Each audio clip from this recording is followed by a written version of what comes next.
Les chrétiens, je vais encore dire certaines choses aujourd'hui, poser quelques questions qui peut-être vont en offenser certains, mais c'est pas le but, c'est vraiment de pousser à la réflexion. Quand je lis un commentaire comme ça qui me dit « Il faut croire en Jésus avant de croire en soi, car il est celui qui nous donne la force de croire en nous », j'ai envie de poser une question. Jésus lui-même, il croyait en qui? Il croyait en lui-même, n'est-ce pas? Puisqu'il n'y avait pas de Jésus en qui croire à part lui-même, vu que c'est lui Jésus. Si vous, en tant que chrétien, vous êtes censé être à l'image de Jésus, vouloir être comme lui, ça veut dire qu'il faut que vous croyez en vous, avant tout. Puisque lui-même, il croyait en lui, il croyait pas en Jésus. Bon, si Jésus c'est lui, mais vous voyez ce que je veux dire? Il croyait pas en une autre personne, il croyait en lui-même. Là, je sais que certains d'entre vous vont me dire, oui, mais il croyait en Dieu. Donc, ça veut dire qu'on peut croire en Dieu sans passer par Jésus, vu qu'il pouvait pas passer par lui-même parce que c'était lui, Jésus. Donc, il y a d'autres façons de croire en Dieu. Et pour pousser la réflexion sur autre chose, pour tous les chrétiens qui me disent toujours dans les commentaires en mode, Jésus est le seul chemin de la vérité. Si tu lis pas la Bible, tu vas aller en enfer, etc. Seuls les chrétiens iront au paradis. Bon, déjà, le paradis, l'enfer, est-ce que ça existe? Ça, c'est pas le sujet. Mais Jésus lui-même, il n'était pas chrétien.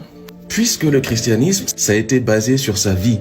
Donc lui-même, quand il était en vie, il n'était pas chrétien parce que ça n'existe pas. Donc selon votre logique, ça voudrait dire que Jésus, vu que lui-même n'était pas chrétien, il est en enfer aujourd'hui.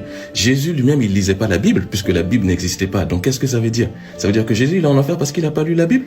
Vous voyez que parfois dans votre logique, dans votre réflexion, là, ça n'a aucun sens en fait. Mais quand je pointe certaines de ces incohérences, il y a beaucoup qui se fâchent dans les commentaires, qui m'insultent, qui disent que je suis offensant, etc. Alors que non, j'utilise juste ma logique pour pousser à la réflexion. Pour aller encore plus loin, je vais me dire, tous ceux qui disent que donc seul Jésus est le chemin de la vérité, que si on ne croit pas en Jésus, on est perdu. Jésus, il a existé il y a 2000 ans.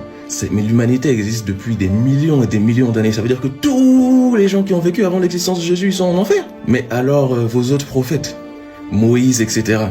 Moïse, il croyait pas en Jésus. Parce que Jésus n'était même pas né. Moïse, il lisait pas la Bible.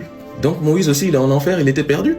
Vous voyez que votre logique, elle a des limites. Donc moi, ce que j'essaie d'apprendre aux gens, c'est de croire en eux. Puisque Jésus lui-même, qui voulait qu'on soit à son image, voudrait que nous, on croit en nous. Et que vous arrêtiez d'être passif, de laisser toute votre vie entre les mains du Seigneur, de Dieu ou de votre pasteur. Tout ce que je dis. Chacun sa voix, chacun ses croyances. Si quelqu'un veut croire en lui, si quelqu'un veut croire au vaudou, si quelqu'un veut croire à différentes religions, à différentes entités, à différentes spiritualités, il peut aussi trouver sa voie. Il n'y a pas que Jésus, il n'y a pas que le christianisme. Bref, je vais m'arrêter là, je vous envoie plein d'amour. Peace.